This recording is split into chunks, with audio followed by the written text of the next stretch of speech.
All right, welcome in. Post-Halloween edition, November is here edition, week 11 edition of the Florida Football Insiders podcast, part of the College Gridiron Coast to Coast podcast network.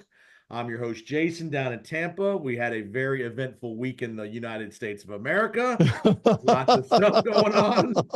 NFL trade deadline, something called an election, and lots of stuff going on in the college football world. The college football rankings came out for the first time on the Tuesday, so lots to talk about here from a Tuesday night and the week that was. And we're gonna do a little different this week. And no recap by me. We're gonna TJ Rives, my guy, Buccaneer Radio Network, very dialed in around the state of Florida.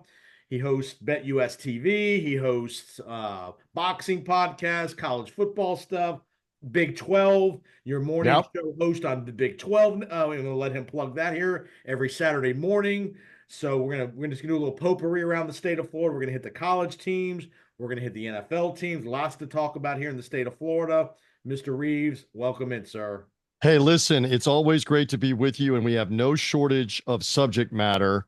That's for sure. Thank you for all the plugs. Again, I probably have too many hats, figuratively and literally. If you're watching us on the YouTube page, you see hats over my shoulder.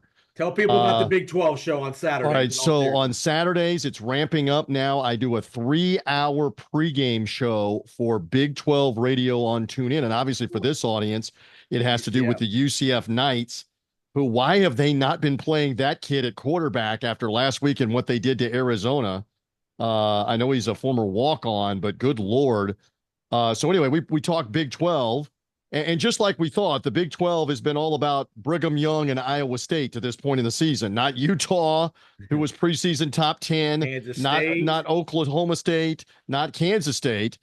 So we have a lot of fun talking Big 12 while we bring it back to Florida. Rocco Becht, obviously, who you've talked about a lot, the son of Anthony Becht, the former first-round pick of the Jets, former Buccaneer tight end. Had a long, distinguished career in the NFL, now a broadcaster in the NFL. I've known the Becks for 20 plus years. I've known Rocco since before he was even in grade school. And Iowa State had such a magical season going, and they somehow let Texas Tech come in and beat them last week. I still can't figure out. You didn't ask me this, and we'll move on quickly. How did he get out of the state of Florida with all the programs that we have here, from USF to UCF, even to be FAU, FIU. yes? How did he get out of the state of Florida? I heard some of the rationale was they were concerned that he wasn't big enough, coming out of Wiregrass Ranch High School in the suburbs of North Tampa. Does he look big enough right now at the Big 12, as he's one of the better quarterbacks right now in the Big 12, leading them to a 7-0 start? Please. So thank you for the Big 12 plug. That show is on TuneIn, free to hear. The TuneIn mobile app, the Big 12 radio channel, every Saturday morning, 9 a.m. to noon Eastern, 8 to 11 a.m. Central. I preview all the games, guests, analysts, coaches, former coaches, players, former players. We have all kinds of content previewing all the action, talking Big 12. Thank you for the plug. And the last plug I got to give him, if you're watching this on the YouTube channel, he hooked me up with the old school creamsicle hat from a couple of weeks ago, home game, creamsicle For the Buccaneers, the Atlanta Falcons and the Bucs. I asked him, I said, hey, man, I can't go to the game. Can you hook me up with a hat? And he delivered. So appreciate I that. always take care of my people, but I'm now like conflicted. Do we need to put the creamsicle stuff anymore on for the Buccaneers when they can't ever win the creamsicle game? Right. I mean, the stuff looks good, but it just has too much bad karma from the 80s and the early to mid 90s of too much losing, apparently. But that's okay. I had to deliver. I had to come strong from my guy Jason Powers and Florida Football Insiders. So a little Bucko Bruce hat for you on the YouTube. If you're only hearing us, come see the hat on the YouTube page. There you go. I'm gonna on the fly change the logo from the Powers on Sports podcast to the Florida Football Insider. Look at you. Podcast. You're just versatile. Yes. You're agile, mobile, and versatile. Continue on, my friend. All right, let's get to the cocktail party. Again, we're just gonna go through the state of Florida games last week, recap a couple things, couple interesting notes and nuggets we're gonna get to, and then we're gonna hit the NFL teams, Bucs, Jags, Dolphins. So Florida, Georgia. Again, everybody thought a month ago Billy Napier was dead man walking, and get to Billy Napier's credit, this team has played really hard the last month. from the bye week, Lagway, obviously Mertz got hurt. Lagway's played pretty well. He got hurt in the Georgia game, probably going to be out the rest of the regular season, I would guess. I don't know. We can interject on that here in a second, but continue on with your buildup. Go. Yep. And they if Lagway plays in that game, the entire game on Saturday in Jacksonville, they might have a great opportunity to win the game. They just ran out of ammunition. Third string guy comes in. The defense wore down a little bit. Georgia did not play well. Beck continues to throw interceptions, but give that Florida team credit. They continue I to play agree. hard for Napier. They're They start the gauntlet now. Georgia loss at Texas, LSU, Ole Miss, then Florida State to finish it up. Just give me a thought about Billy Napier. Is it dead man walking? Is there still hope? Just give me a thought what you think. Well, Maybe they're we thinking up in talked Gainesville. a couple of times a couple of weeks ago, maybe 3 weeks ago, that this is coming with Tennessee and Georgia, like you listed, Ole Miss, Texas, my God, LSU, and then the rivalry game with Florida State. And who knew that Florida State turns out to be horrific? And that may be the most winnable game, even though it's on the road. You're right, they're still playing hard for him. But at the end of the day, if you're losing all of these games, that's still the ammunition to get rid of him. I think he needs at least a couple of more wins to have a chance. How do they get those couple of more wins out of Texas, Ole Miss, who's got firepower galore, LSU, who's good? I don't know where those wins are before Florida State, if there is a win. So to answer that part of the question, I don't think play. What do you think? I don't think playing hard for him is good enough to save him if this ends up being like 4-8 in year number 3. It's tricky. You're right. It's totally tricky. They're probably going to beat Florida State, so that gives them win number 5. They need to win 1 out of the next 3, assuming you give them the Florida State game, to get bowl eligible. I would say probably the LSU game is the game they could win. I don't know I can't remember if that game's at home or in Baton Rouge. If it's at home, it's winnable. I know the Ole Miss game is at home.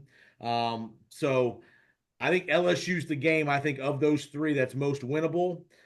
Especially if LSU were to lose to Alabama this week and pretty much out of the CFP. And that's the other part. If LSU and Ole Miss are still in it, that's going to make it even more. But you're right. It's a tough call here. Do you give Napier another year for playing hard?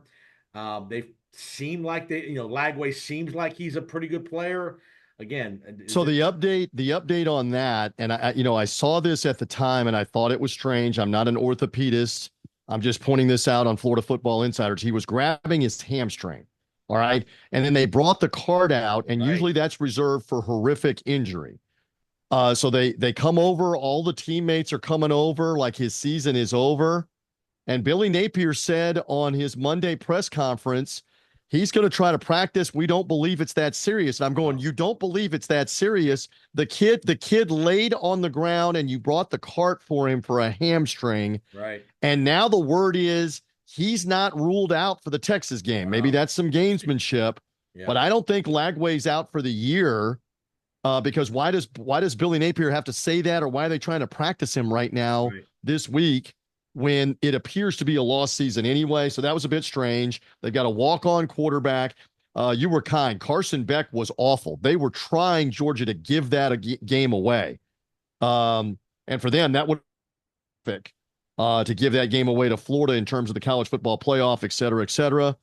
Rivalry games, Jason, and that was a rivalry game on Saturday. Florida hung in. Again, back to the theme. I don't know it's good enough to play tough, hang in, lose close. If they keep losing these games, that's probably the end for Napier. Go ahead. And I would say the other part of this equation is, who can they get to say yes to the job? That's the other part of this too that might dictate if you've been big on Lane Kiffin. As maybe the guy, but I mean they won't have a shortage of people that are interested. A guy like Matt Campbell at Iowa State potentially. Sure. You can. By the way, the LSU game is the following week now, next week, and it is a home game. To answer your questions, they get LSU and Ole Miss at home before ending at Florida State for the Florida Gators. So I mean, it's again tricky. Here's what I'll say: Napier will have no chance if he gets blown out a couple times. But if he were to play competitive, maybe win one of those next 3, maybe. There is a maybe. They played tough at Tennessee. They played better when they won 2 or 3 games after the awful start. Yep. But again, I know enough big time donating Gators. You know some too. Yep. And these people were over him back in September, over Right. as in get rid of him. Right. So I don't know how much of those minds have been changed. We shall see on the Gators. What else? What else? Let's go to Miami. Saturday, I'm watching the games in a sports bar. 5 minutes into the third quarter, Duke's up 11 in the college And you're football world. texting me, and Yes, you're going. Miami's in real trouble. Down 11 in the third quarter. I didn't disagree with you. I cut and it on, about and an my hour God, later, they were covering the 22-point spread. what did they outscore them 36 to 36-3 3? 36 to 3 run to end the in game. about 24 minutes. And Cam Ward didn't even play great. He Right. had a couple of interceptions. He didn't play great. They're just so explosive. And Duke threw a couple of bad Yeah. interceptions, which Yeah. helped them. And now we're all the way to mid-November, and Miami is undefeated. And Let's not probably let well now let's not pretend Miami has been right here about 7 or 8 years ago a with couple Mark of Richt, times. Yeah. getting all the way to like November to the 8-0, 9-0 mark, and didn't get in the 4-team college football playoff.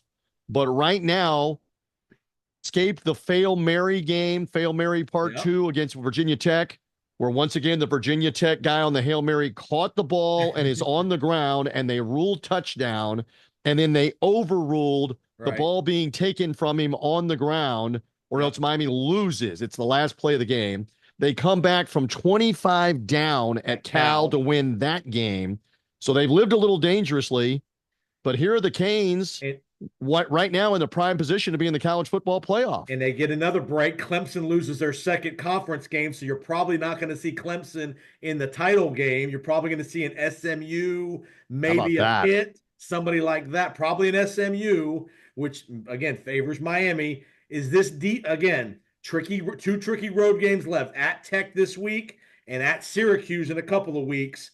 Is this defense? We know the offense is good enough. We know Cam Ward's Heisman Trophy top 2 or 3 guaranteed. Is this defense national championship good enough in your opinion? I mean, you watch that Cal game, for example. They were all over them. And again, Duke for the first 2.5 quarters was taking it to them as well. And I was looking, what is the other remaining game? You mentioned the road games. The other remaining game is Wake Forest, who they're going to probably easily beat. Yeah. And this is an early start with Georgia Tech Saturday. Obviously, they began the year by beating Florida State, but have not done very much Right. since then. They're five. Well, I mean, we can't sell them completely short. They're 5-4. They've lost the last two, losing to Virginia Tech and Notre Dame. Georgia Tech has. I don't know. I mean, it looks good. Remember that Mark Richt team slipped, losing the Black Friday game to Pitt. Speaking of Pitt, that's where they slipped and lost. They had beaten Notre Dame, who was in the top 10 at Hard Rock Stadium. They were then ranked in the top 4 of the college football playoff, and then Pitt beat them right at the end of the regular season on Black Friday. And I want to say that led to them getting beaten badly by Clemson in the ACC title game. And then they lost the bowl game, and that put them on the radar to maybe fire Mark Richt. Yeah. So that season ended badly. Miami doesn't want a replay of that. Obviously. So they have the opportunity, in theory, to lose one before the end and still win the ACC title. So you got a little leeway. But again, they came out number 4 in the initial CFP rankings last on Tuesday night. So again, remember, the winner of the ACC is guaranteed a top 4 seed. You're Correct. probably going to be the 4 seed, probably maybe the 3, but probably the 4, 3 or 4 seed at best. So in theory, Miami could, in theory, slip up and still win the conference. But again, to me, this is going to be a team where they're going to have to win these games in the playoffs or late in the year here, high scoring. It's going to be 38-30. You're going to have to outscore teams as opposed to keeping them to 24. Let's see if that can continue for them. And we do know this, it's going to jumble 5 more times over the next 4 or 5 weeks, including the championship games on December 7th. It'll jumble it again. But where somebody that's got 2 losses suddenly wins a championship game and gets the automatic bid. So stay tuned. Where if they lose the title game with 2 losses, they're not even in the playoff, and you win the title game. I'm calling it now, Powers. Somebody with 2 losses is going to win one of these championship games and get the bye. And then everybody's going to start screaming about that. But stay tuned. Stay tuned. I agree with that.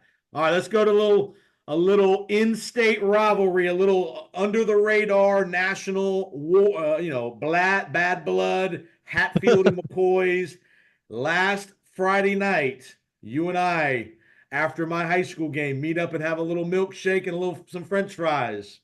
FAU USF. You say, what? What is that? Rivalry. What? In-state rivalry it is, but a little more spicy the last couple of years. Tom Herman, Alex Golish. They played last year in Tampa. TJ, give the audience the story All here. right. So you were there at Yes. this game, and I found it very strange because I didn't see it when it happened, but I read it in the recap and then went back and looked that Florida Atlantic is blasting USF last year, and Alex Golish's team was having an up and down season, and this was kind of a stretch where they lost a couple of games. They're And beating got them beat by badly. 30. Got beat badly by FAU. Okay, FAU's up 30 in the second half, and Tom Herman, the former Texas coach, the former Ohio State national championship offensive coordinator for Urban Meyer, in a genius move, decides to go ahead and kick an onside kick in the ultimate let's kick you in the ribs while you're down moment to score another touchdown, which they did. And there was bad blood after that game because Alex Golish was not happy with that. And Herman was making comments to the effect of, well, this is just part of the rivalry and this is to stoke the rivalry and blah, blah, blah. Well, now we fast forward, basically 12 months later.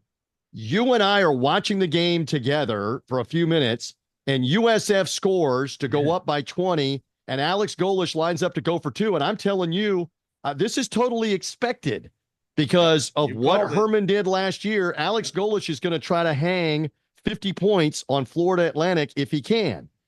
So, and they got to 40 plus, and they got to 40 yes, plus. The announcers, Anish Sharaff and Andre Ware of ESPN, they're even aware of it. And they're saying this is part of a year ago. And Andre Ware quoted the famous line when Woody Hayes was trying to run it up one year on Michigan and went for two when they had the game won. And he said, they asked, why did you go for two there when you were up already decisively? And he said, because I couldn't go for three because he hates Michigan that much. This was the same thing. And Andre Ware quoted that line as USF was going for two. All right. And here's my thing. So you've seen probably, if you're listening to us, some video of the handshake that didn't really happen. Golish kind of slapped him 5 and walked by him. And then Herman's trying to say something to him. And Herman's trying to get back at him. And then there's a female staff member. I don't know who that was. I don't know if that's Herman's wife or who it was, but it was a female. Maybe it was a female, right? It was a female, and an FAU polo was standing between him, trying to go back at Alex Golish. But here's the childish, most stupid thing: is Alex Golish didn't really talk about it after the game. There was one person at the end of the press conference that asked him about it, and he basically said after the game, "Hey, I don't care about that. We won the game, and I'm not worried about the post-game handshake." He didn't really elaborate. So when they asked Tom Herman, the FAU coach, about it, he almost juvenile is saying, I don't really know what that was about. I really don't understand that. Come on, Herman, come on. You're not fooling anybody. Everybody knows that what you did a year ago was classless, to rub it in, and now what goes around comes around. Don't play dumb. Right. Don't play the victim. Don't act like you don't know what's going on. What he should have said is, we did it to them a year ago. They did it to us tonight. I was unhappy about it, but it should be over. But apparently it's not over if you're Tom Herman, because he's in denial that they did anything wrong. And I guess he now feels like he's wrong. There's your full explanation. Hopefully that wasn't too long-winded. Stay tuned for USF and Florida Atlantic. Maybe next year. The third installment. There you go. And FAU will play at East Carolina Thursday night. So if you're listening to this, maybe Friday, that game will have happened Thursday night. USF got an interesting game at home Saturday against Navy, who's still in the mix here for potentially a conference title, maybe a group, maybe the 12 seed in the group of 5 opportunity. So this Navy team comes in rolling. This is an interesting game, early game at Raymond James. We don't know the status of Byron Brown. Will he be back, or is it still going to be Bryce Archie? So a big opportunity here for USF to pull an upset here and get back in the national headlines a little bit, because they've had an up and down year, haven't played as well as people thought they were going to play. So, and again, the Navy quarterback, who's tremendous as the triple option quarterback, Blake Horvath, he was injured last week. They got whacked by Notre Dame that stopped their unbeaten season. And then Horvath injured and did not play, and they lost the game to Rice. So this is Oh, they back-to-back lost to Rice. losses. Wow. Correct. Okay. This is back-to-back losses Okay. after being 6-0, and that was the game that was delayed almost 3 hours by the thunderstorm Right. in the second half. So if you're Navy, you cannot afford another loss if you're Right. going to be in the American Championship game. USF has a chance to screw that up for them at Raymond James Stadium, noon Eastern time on Saturday. Army is still undefeated. Yep. Army can basically almost all but lock up an American Conference Championship game berth because they only have 2 games left. They play at North Texas, though, on Saturday. So we'll keep an eye on those scores. And you know what's looming is if Army and Navy finish 1-2, one of them hosts the title game for a chance at the college football playoff. And the next week, they're playing on a neutral field in the actual Army-Navy game, which isn't a part of the American Conference schedule. Crazy. And is a separate game the second week in December. That would be bizarre if the first game means everything for the college football playoff, and the second game is the traditional game that's essentially an exhibition game, Jason. That is still in play for Army and Navy late in the year. Crazy. All right, FIU. We're not gonna. They're the kings of the midweek game. They don't have a game this week. They're playing at Jacksonville State. Rich Rod's doing a good job at Jack State. So FIU will be at Jack State on the 16th, Saturday 16th. Last college game. Again, let's get to UCF real quick. Beat Arizona bad. You mentioned the quarterback play. They benched KJ Jefferson a couple weeks ago. This guy comes in, has played really well. RJ Harvey's played well. Arizona team not very good. I'm surprised that the margin was what it was. But UCF 4-5, 2-4 in the conference.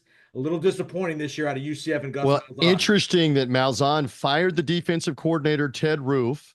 So we were talking about that. Too, a guy he worked with at Auburn. Yes, and so he's got a new defensive coordinator, and Malzahn gave up the play calling for this week. Hello, and they turn around and score what? 50 points, 56 points on Arizona.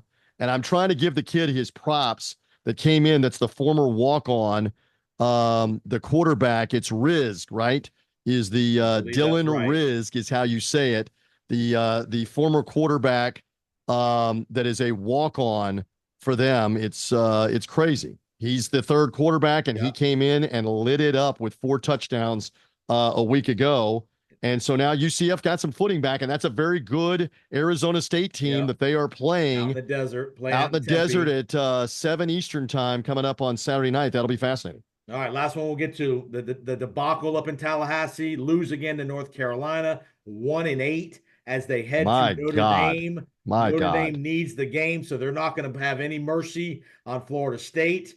Again, prime time on NBC. They're preempting the Big Ten game to Peacock for Florida State against 1-8 Florida State in South Bend. Going to be cold probably up in South Bend. Is this just a full packet in for Florida State and get to the offseason? Just give me a thought about what a debacle it's been up in Tallahassee.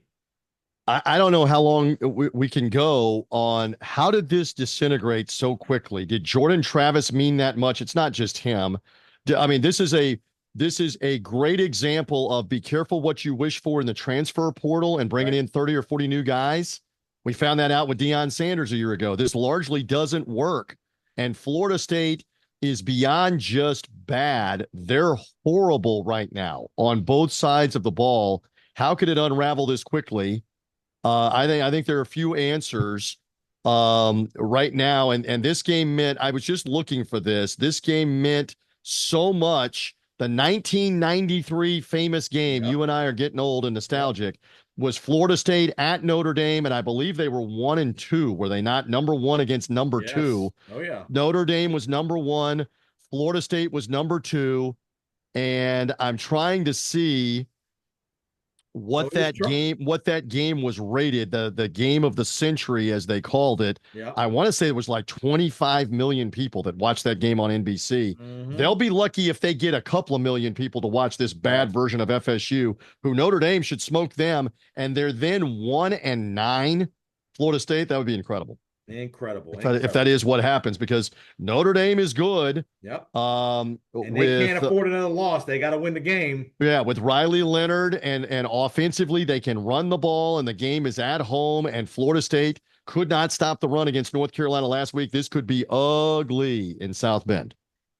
There you have it. All right, Florida Football Insiders Podcast. Appreciate you finding us. If you haven't already subscribed, hit that subscribe button on your favorite podcast platform. JPO Sports on Twitter for me and X, and Bucs sideline guy for TJ. We're gonna get into his duties with the Buccaneers in just a minute, but before we do, I want to just give you a little information about Ticket Smarter and the Ticket Smarter mobile app. If you're looking to go to Florida State, Notre Dame, Texas, Florida, games down the road in Gainesville. You got LSU and Ole Miss coming to town the next couple of weeks. You got Florida State, Florida. You got Buccaneer football, Jags, Dolphins, concerts, whatever it is. Ticket Smarter and the TicketSmarter.com mobile app is your place to go. We have a code for you. You can save you a little money. Powers 10 will save you $10 off of 100. There we go. 20 will save you $20 off a $300 purchase. You can use this as many times as you want.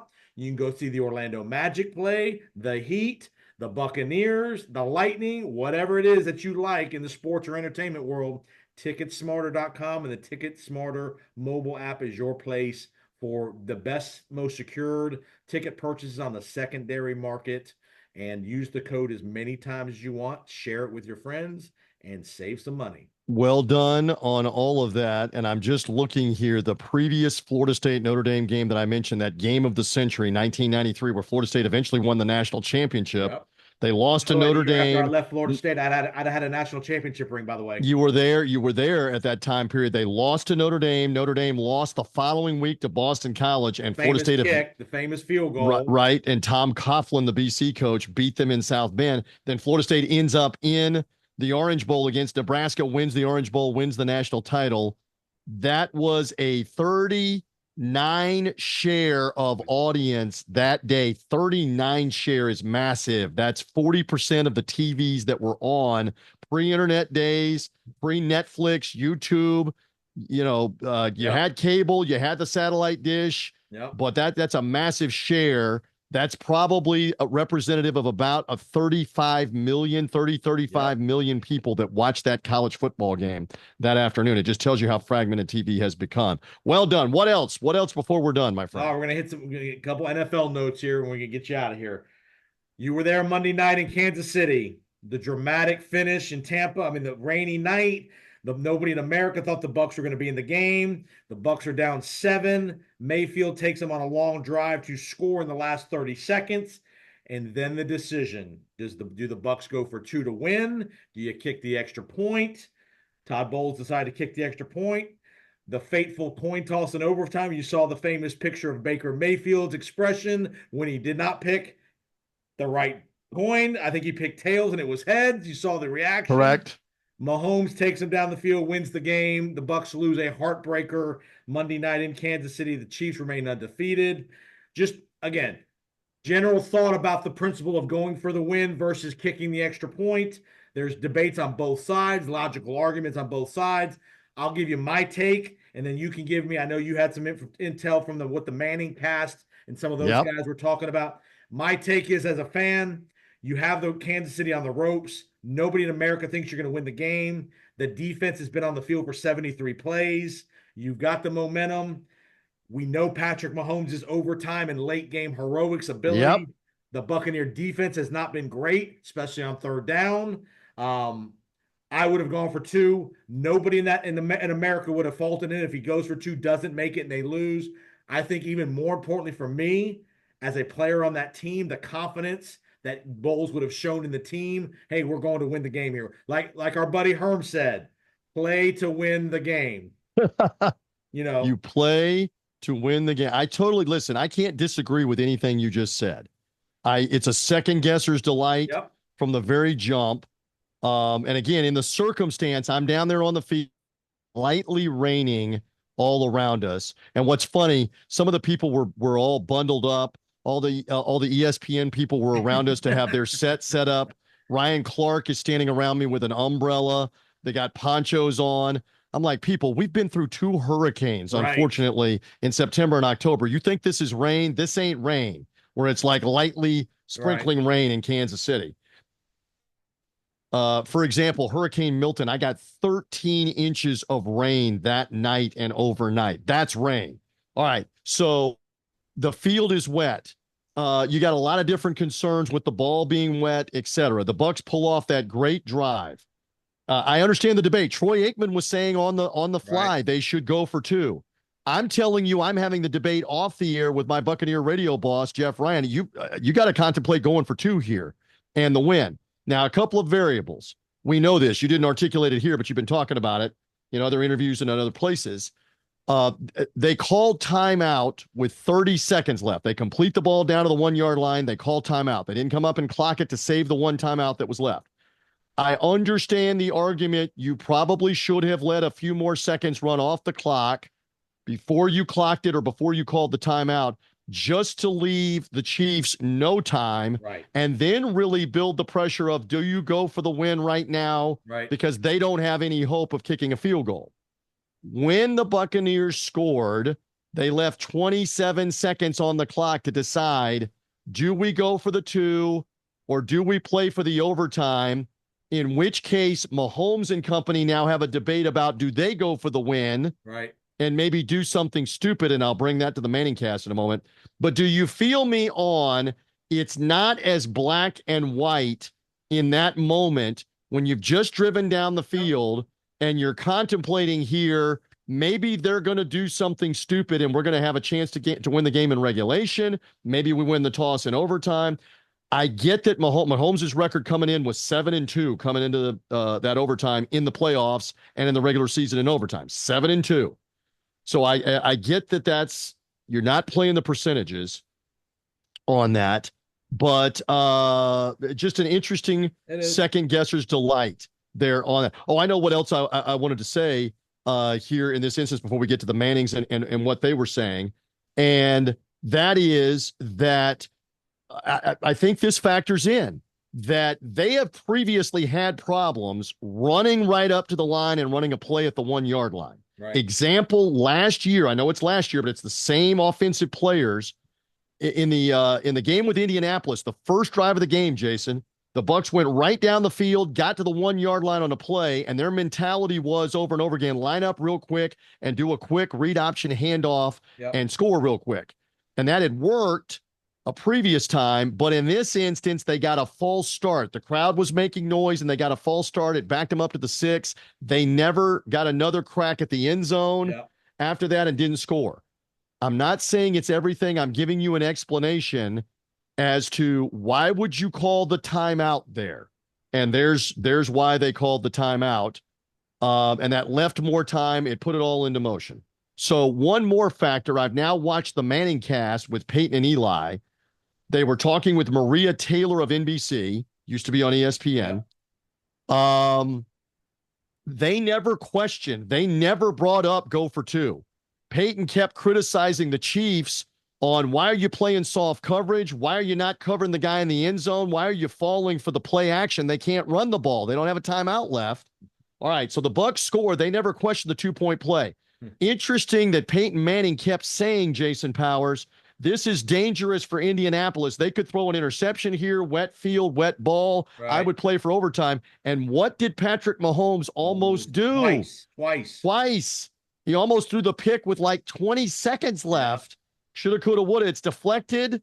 The Bucs are maybe going to have a play or two to maybe get in field goal range. So I just thought that was interesting from the Mannings. And Peyton even said, I think kicking off for the Buccaneers favors them because I think there could be a mistake from Mahomes here on the wet field with the wet ball. He wasn't right. So it's just, all I'm bringing up is it's interesting the different viewpoints at the end of the game. Go ahead. I said a lot there. That's the same Peyton Manning who told Tony Dungy to get the punt team off the field numerous times in his career on 4th down. So that's right. So, but he was relaying just one more time. He was relaying here that if I was in this situation, that I wouldn't be as inclined to try to throw passes here on the wet field. I would play for overtime, and they almost threw a pick. And if they throw a pick there, oh my God, and you have a chance to win the game with a field goal, nobody's talking about the 2-point play. Second guesser's delight. And I understand the argument from those that say nobody would have criticized you if you went for two and didn't get it. And the other part of this, you only have 6 days to get healthy and rested for the Niners coming to town. Right. Another 10 plays on the defense in overtime, up to 83. So you wonder, is it now a 2-week effect Sure. of the tear of the wear and tear of playing in a heavy. You were there, heavy conditions. Kansas City. Give quick thought. Give me the atmosphere in Kansas City. Was it electric? Pretty It was awesome. electric. It's loud. Taylor Swift shows up after the kickoff, by the way. That's how they sneak her in and sneak her into the box. I was aware that that was By the going way, I on. told you to get the picture. I didn't see the. I could I didn't not see get the the picture. You selfie. and her. Could not get the selfie with her. Again, that is some kind of place. They've won 2 Super Bowl titles. So, yeah, it was a great atmosphere. There's no doubt in Kansas City. And you see why they win all the time with Mahomes. All right, Dolphins losing overtime. Jags almost come back from the dead to beat Philadelphia. We'll talk more about those teams. They're not doing well. Didn't make any moves at the deadline. I was surprised the Bucs didn't make a move at the deadline, but we will cut it off there. I know we're getting a little short on time here. Quick plug, TJ Rives, go. Listen, Buccaneers Radio, Bucs and 49ers coming this Sunday. We're on the Buccaneer Brady's Radio in town. Network. Brady's coming. Noon, Tom Brady doing the game on Fox. 49ers off the bye week. That'll be interesting. And again, McCaffrey back. yes, it looks like McCaffrey is going to be back. What a surprise off the injury, off the bye week with the bad Achilles. And the Big 12 Game Day Show is on TuneIn. Saturday mornings, 9 to noon Eastern time on TuneIn. Free to hear, previewing everything in the Big 12, including that UCF Arizona State game for Saturday. Thank you. I always love being with you, my friend. Appreciate you finding us. Powers on Sports podcast as well. Press Box Radio, Tuesdays and Thursdays, 8 to 10 a.m. I'm on with Mike Grace and the fellas. We'll be on tomorrow, on Thursday, every Tuesday, Thursday. Appreciate you finding us. Florida Football Insiders Podcast. Subscribe, rate, and review, and we will see you next week. Florida Football Insiders Podcast.